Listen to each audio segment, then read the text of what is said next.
फिलहाल जो रेस्टोरेशन का काम है वो खत्म हो चुका है। मौजूदा हालात में क्या स्थिति है, सूरत हाल आपको बताएंगे। हम फिलहाल बहानंगा बाजार स्टेशन पर है, जहां से थोड़ी ही दूर पर यह हादसा हुआ था। फिलहाल देख लीजिए आप, और डाउन लाइन में जो पैसेंजर ट्रेन नियमित रूप से चलता है वो दौड़ने लगा है। फिलहाल मैं दिखाना चाहूंगा, आप देखिए बहानंगा स्टेशन पर पहुंचती हुई एक डाउन ट्रेन यानी हावड़ा की तरफ बढ़ती हुई ये ट्रेन आ रहा है। आज सुबह से करीब 3 से ज्यादा जो ट्रेनें हैं वो अपने सफर शुरू कर दिए हैं। जी हाँ, हमने जैसे रेल मंत्री को सुना, उन्होंने कहा था कि जो है ये हिदायत दी गई थी कि बुधवार सुबह तक इसको रिस्टोर किया जाएगा। लेकिन फिलहाल हम जो देख रहे हैं, जो पैसेंजर ट्रेन की मूवमेंट है वो शुरू हो चुकी है और ये बहानंगा स्टेशन की तरफ बढ़ती हुई एक ट्रेन। लेकिन इस वक्त पर मैं आपको बता दूं कि रेलवे बोर्ड के जो मेंबर है उन्होंने जिस तरीके से फैसला लिया था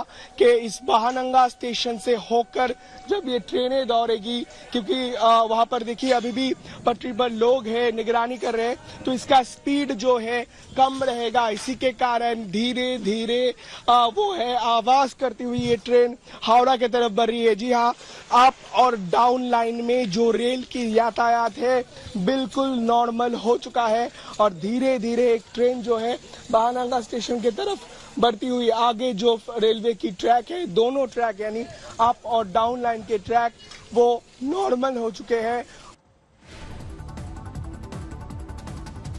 बालासोर ट्रेन हादसे में मौत के आंकड़े को लेकर विपक्ष सरकार पर निशाना साध रहा। पश्चिम बंगाल की सीएम ममता बनर्जी ने सरकार पर सीधा हमला बोला और कहा कि दाल में कुछ काला है, मौतों की संख्या बढ़ने की जगह घट रही है। तो वहीं अनुराग ठाकुर ने तंज कसते हुए कहा कि ममता बनर्जी में ममता नहीं है, जब पीड़ितों के साथ खड़ा होना चाहिए तब वो राजनीति में व्यस्त है।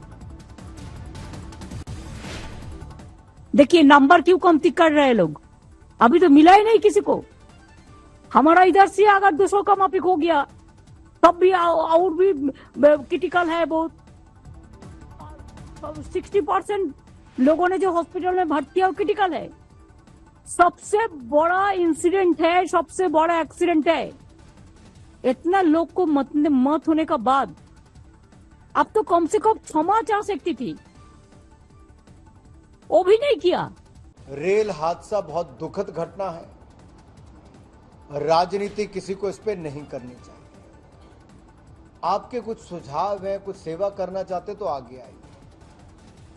और मुझे दुख इस बात का है कि ममता जी जैसी सीनियर नेता, ममता जी के मन में ममता तो बिल्कुल भी नहीं है। जब उनके अपने राज्य में महिलाओं के साथ अत्याचार बलात्कार होते हैं, लोगों पर घटनाएं बम फेंकने तक की होती है, वो तो छोड़ दीजिए, लेकिन वो मुख्यमंत्री रहते हुए जब केंद्र में मंत्री भी रही, उनको ये तो पता होना चाहिए कि ये आंकड़े राज्य की सरकार देती है।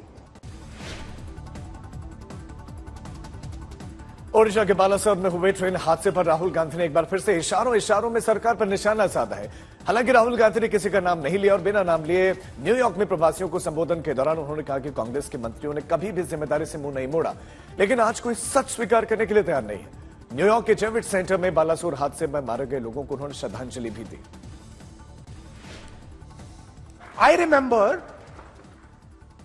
a train accident when the Congress party was in power.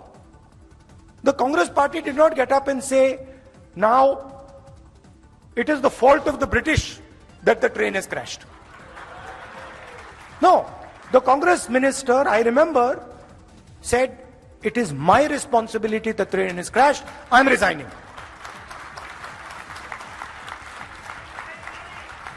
Right?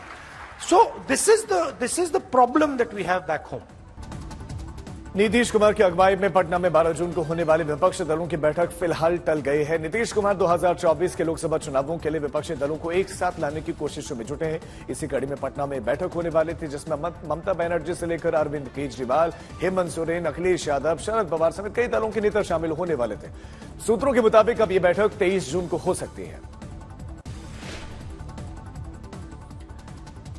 Delhi शराब घोटाले में हाईकोर्ट पूर्व डिप्टी सीएम मनीष सिसोदिया की अंतरिम जमानत याचिका पर आज फैसला सुनाने वाला है और सिसोदिया के पत्नी के स्वास्थ्य का हवाला देते हुए कोर्ट से जमानत की मांग की गई है। उच्च न्यायालय ने शनिवार को सुनवाई के दौरान दी गई दलीलों के बाद फैसला सुरक्षित रख लिया था और कोर्ट ने शुक्रवार को शर्तों के साथ सिसोदिया को पत्नी से मिलने की इजाजत भी दे दी थी।